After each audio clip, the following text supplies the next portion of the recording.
Hi everyone, welcome back to our channel.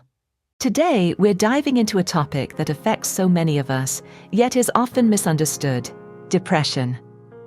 Whether you've personally struggled with it or know someone who has, understanding depression is the first step towards healing. In this video, I'll be talking about what depression really is, beyond just feeling sad, and why it's so important to have open, honest conversations about mental health. Depression is often called the invisible illness because, on the outside, someone may appear completely fine, while on the inside they are battling feelings of sadness, hopelessness, and isolation. The number of people with depression is increasing globally. In the US, about 8.4% of the adult population is affected. Women are more likely to experience than men. However, compared to, for instance, high uric acid, it can be far more difficult to comprehend because it is a mental disorder.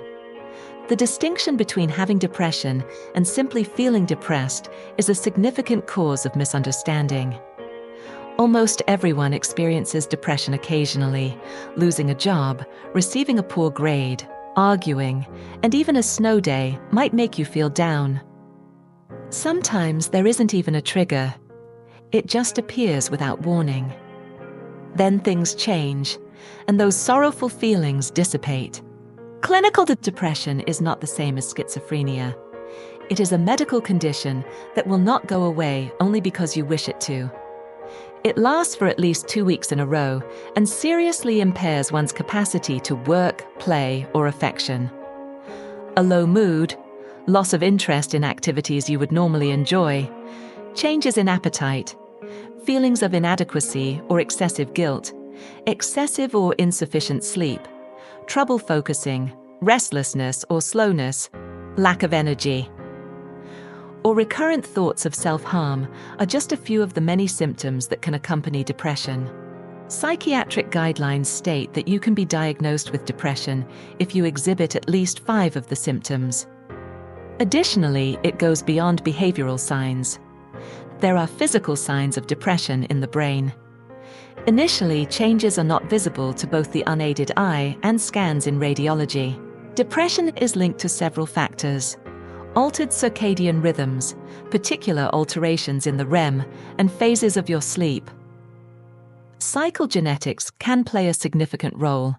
A family history of depression may increase susceptibility.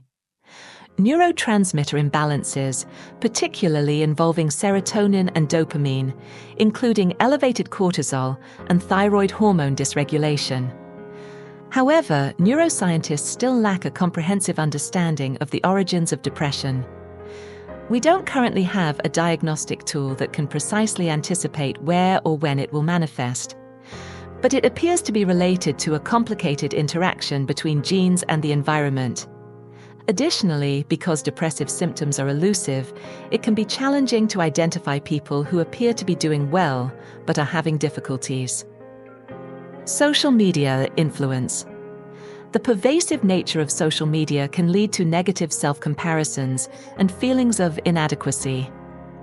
Constant exposure to curated highlights of others' lives can create feelings of isolation, loneliness, and dissatisfaction. But here's the good news. Depression is treatable. There are effective options out there, including therapy like cognitive behavioral therapy and medications such as antidepressants. And don't underestimate the power of lifestyle changes. Regular exercise, a balanced diet, like foods rich in omega-3 fatty acids such as salmon and walnuts, and those high in antioxidants like berries have been linked to better mental health. Maintaining strong social connections is vital for emotional well-being. Engage in the social activities. Join clubs or participate in the community events to build friendships and the support networks. Regularly reaching out to friends and family can combat feelings of isolation. Physical activity has been shown to release the endorphins, which are natural mood lifters. Aim for at least 30 minutes of moderate exercise most days of the week. Activities like walking, jogging, dancing, or yoga can significantly reduce stress and anxiety. Therefore, gently advise someone you know who is experiencing depression to look into some of these possibilities. You may even volunteer to assist with certain duties, such as searching for the local therapists or compiling a list of inquiries to make of a physician. These are the initial stages that may appear overwhelming to a person suffering from the depression.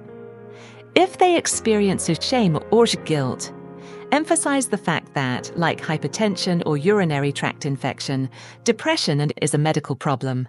Even though mental health awareness is growing, there's still a lot of stigma surrounding depression. This can prevent people from seeking the help they need.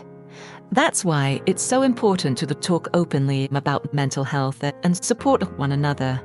And let's not forget, depression can increase the risk of suicide.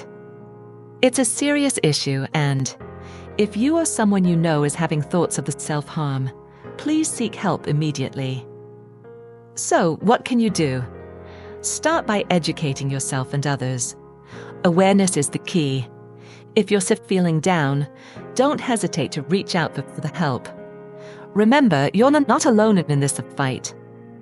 If you found this video helpful, don't forget to hit that like button and subscribe for more content on health and wellness.